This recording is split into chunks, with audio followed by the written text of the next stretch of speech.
The shores of despair leads me into the storm of fear.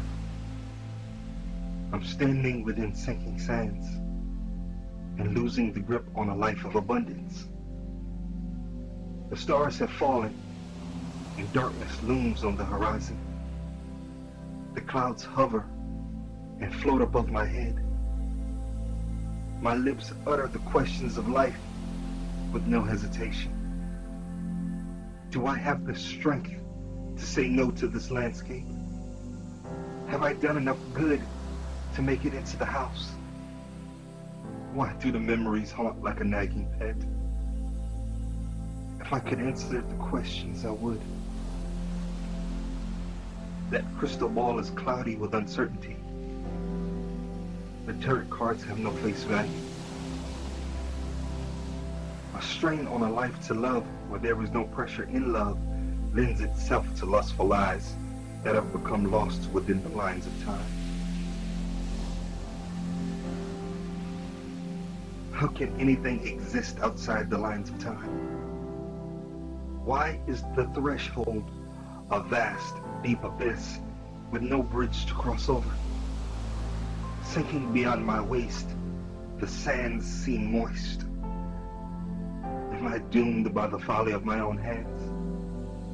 My works were not enough, and the knowledge slipped between my fingers like the sands of the beach. On the other things, my time became wasted litter, garbage taken to the landfill of dried, evaporated works. No fresh water in sight to bring life to these dead bones. The desert of the real spread over the terrain of a lifespan. A wellspring blocked by stones, gravel, and selfishness. A desire to be the boss of me without me taking the loss and resurrection of He who holds the key of salvation for eternity. The time has flown by from seconds, minutes, hours, to days, months, years. I find myself neck deep within the soft sand. Feet and arms bound underneath the earth. A neck itching to be turned but unable to move through the molasses.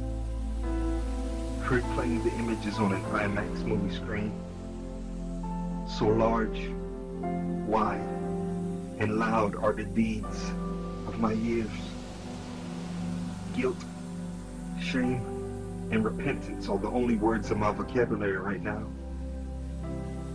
Seeing what I've seen and remembering what I've been through, knowing I had the time, I had the tools.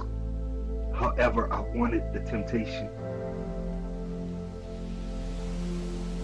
The selfish desires of me cause me not to see a life of eternity. Instead, I'm sinking below the earth to a place with no escape.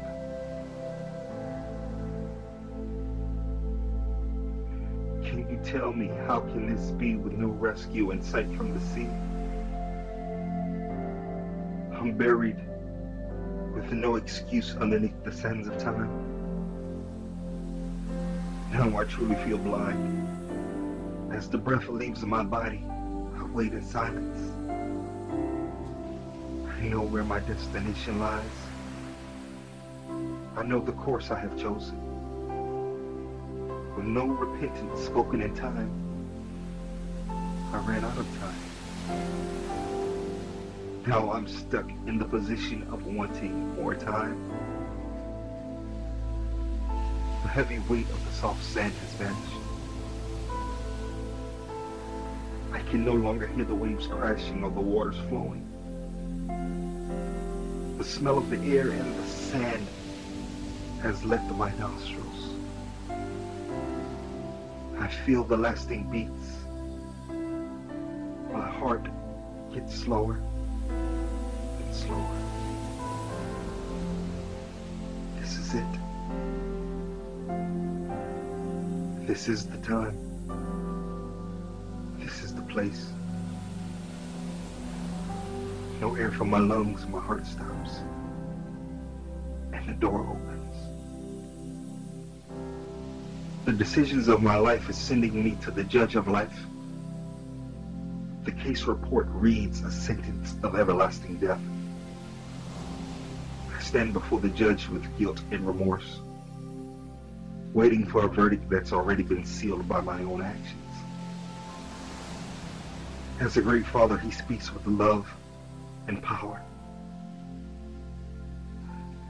I finally see his face. And now I truly understand his grace. However, it is too late for me because I came up short in the race. He speaks. He points. And the door opens.